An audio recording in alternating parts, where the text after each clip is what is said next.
Good morning, students. Next example 2.17. A man starts his journey from Chennai to Delhi by train. He starts at 22.30 hours on Wednesday. If it takes 32 hours of traveling time and assuming that the train is not late, when will he reach Delhi? ஒரு person சென்னையிலேருந்து டெல்லிக்கு train மூலமாக travel பண்ணுறாரு. அவர் starting time பார்த்தீங்கன்னா Wednesday night 22.5 hours, right? கிளம்பி 32 hours travel பண்ணுறாரு. எப்போ Delhi reach ஆவார் அப்படின்றது கேட்டிருக்காங்க. பாருங்க, ஸ்டார்டிங் டைம் நமக்கு என்ன கொடுத்துருந்தாங்க? 22.5 hours. Total travelling hours 32. ஓவராலாக 32 hours ட்ராவல் பண்ணுறாரு.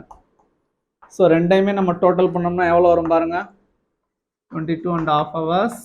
Next travelling time 32 hours. Add பண்ணோம்னா 0, 3, 4, 5. ஓவராலாக 54 hours and 30 minutes.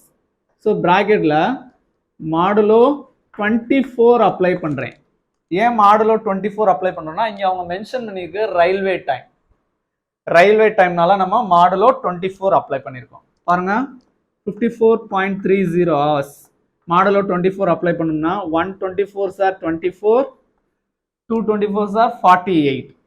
So 54.48 hours subtract பண்ணோம்னா பேலன்ஸ் நமக்கு எவ்வளோ இருக்கும் பாருங்க? 0, 3 பாரப்புனா 14ல் 8 போச்சுன்னா 6.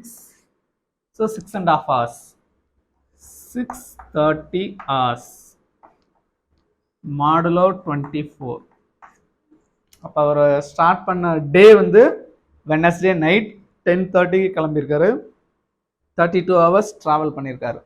அப்போ 2 complete days இந்த இடத்துல வந்துருச்சு. 54.5 hours-ல 2 complete days வந்துருச்சு. அப்போ ஸ்டார்டிங் டே நெக்ஸ்ட் டேவை விட்டுருங்க. வெட்னஸ்டே, தேர்ஸ்டே 2 days ஃபுல்லாக கம்ப்ளீட் ஆயிடுச்சு. நெக்ஸ்ட் ஃப்ரைடே மார்னிங் 6:30 hours-க்கு அவர் ரீச் ஆயிடுவார். இப்போ என்ன எழுதணும் எனக்குள்ள? therefore he will reach Delhi on Friday at 6:30 hours. அதாவது ஃப்ரைடே மார்னிங் 6:30க்கு டெல்லி ரீச் ஆயிடுவார். இதோட அந்த சம் கம்ப்ளீட் ஆகுது. தேங்க்யூ.